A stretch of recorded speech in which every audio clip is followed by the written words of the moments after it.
Assalamualaikum warahmatullahi wabarakatuh. Saya Andri Fasyatur Hasan dengan NPM 20110304445, Prodi Manajemen Pendidikan Islam, kelas A, semester 2. Pada video kali ini, saya akan membahas beberapa ilmu tentang tajwid. Pada dasarnya, tajwid ialah sebagai ilmu yang mempelajari tentang bagaimana cara mengucapkan kalimat-kalimat Al-Quran secara baik dan benar. Nah, pada video kali ini, saya akan membahas pengertian izhar dan idgham. Mari kita lanjut ke videonya. Yang pertama, ada izhar. Izhar menurut bahasa artinya adalah al-bayan atau yang biasa disebut dengan jelas. Sedangkan menurut istilah ilmu tajwid, izhar memiliki beberapa definisi. Dalam kitab Nihayatul Qaulil Mufid disebutkan bahwa izhar adalah mengeluarkan huruf dari makhrajnya tanpa gunah atau disebut dengan dengung pada huruf yang diizharkan. Sedangkan Dr. Aiman Rushidi mendefinisikan izhar dengan mengeluarkan setiap huruf dari makhrajnya tanpa tambahan gunah atau yang disebut dengan dengung.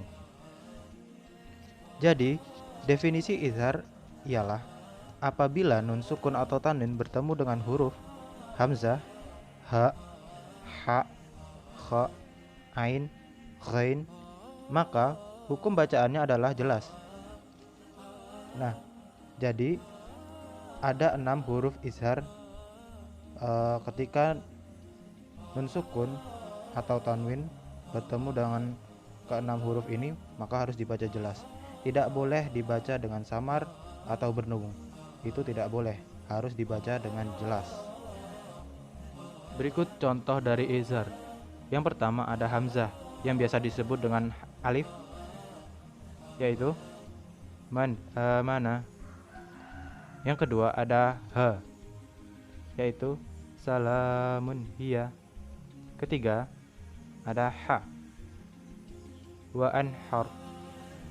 Yang keempat ada kha, yaitu qarratun khasirah.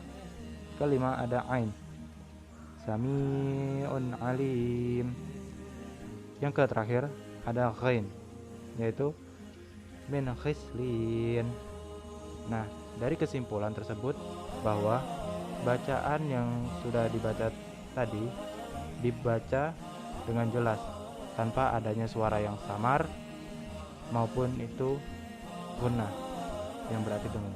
Tidak ada kata-kata samar dan berdengung. Sudah dipastikan bahwa izhar adalah dibaca dengan jelas. Berikutnya ada idgham. Idgham adalah berpadu atau mencampurkan dua huruf atau bisa juga disebut memasukkan bunyi satu huruf ke dalam bunyi huruf setelahnya. Nah, sedangkan kita bicara secara bahasa nih. Idgham adalah idkhal atau memasukkan. Sedangkan secara istilah adalah menyamarkan atau meleburkan nun mati atau tanwin dengan huruf-huruf idgham sehingga seolah-olah menjadi satu huruf yang bertasjid. Idgham pula bisa dibagi menjadi dua, yaitu ada idgham bi ghunnah dan ada idgham bila ghunnah. Yang pertama ada idgham bi ghunnah. Idgham bi ghunnah yaitu jika nun mati atau tanwin bertemu dengan huruf ya, nun, mim, waw atau yang biasa kita sebut dengan yanmu, maka harus dibaca dengan idgham disertai dengan suara dengung di hidung. Nah, jadi bacaan idgham bi ghunnah ini dibaca dengan dengung jika nun mati atau tanwin bertemu dengan keempat huruf hijaiyah di idgham bi ghunnah ini, yaitu ya, nun, mim, waw. Berikut contoh dari idgham bi ghunnah. Yang pertama ada ya, yaitu mayyakulu.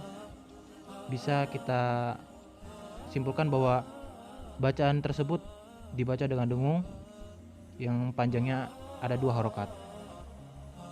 Yang kedua ada nun, yaitu min nasir. Contoh berikutnya ada mim, yaitu bisultanim mubin.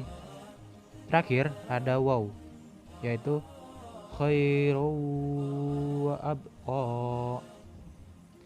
Bisa disimpulkan bahwa huruf idgham bi gunnah dibaca dengan berdengung yang dari hidung. Yang dengungannya ini bisa kita baca sepanjang 2 harokat. Yang kedua ada idgham bila gunnah. Idgham bila gunnah yaitu jika nun mati atau tanwin bertemu dengan lam dan ro, maka harus dibaca idgham dengan tidak disertai dengungan. Jadi idgham bila gunnah ini tidak dibaca dengung jika nun mati atau tanwin bertemu dengan lam dan ro. Beda dengan yang saudaranya bi gunnah. Bi gunnah yaitu dibaca dengan dengung. Sedangkan idgham bila gunnah ini dibaca tidak berdengung. Berikut contoh dari idgham bila gunnah. Pertama ada lam, yaitu khairul laka. Berikutnya hudal lil muttaqin. Tidak ada bacaan berdengung di sini. Kebanyakan orang ada kesalahan di bagian hudal lil muttaqin, tidak boleh didengungkan. Dibaca biasa saja. Hudal lil muttaqin. Contoh yang kedua ada ro, yaitu mir rabbihim. Selanjutnya ghafurur rahim.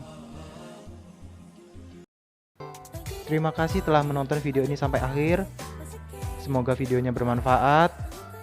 Dan saya mohon maaf apabila ada kesalahan kata dalam video ini. Dan saya akhiri. Wabillahi taufiq wal hidayah. Wassalamualaikum warahmatullahi wabarakatuh.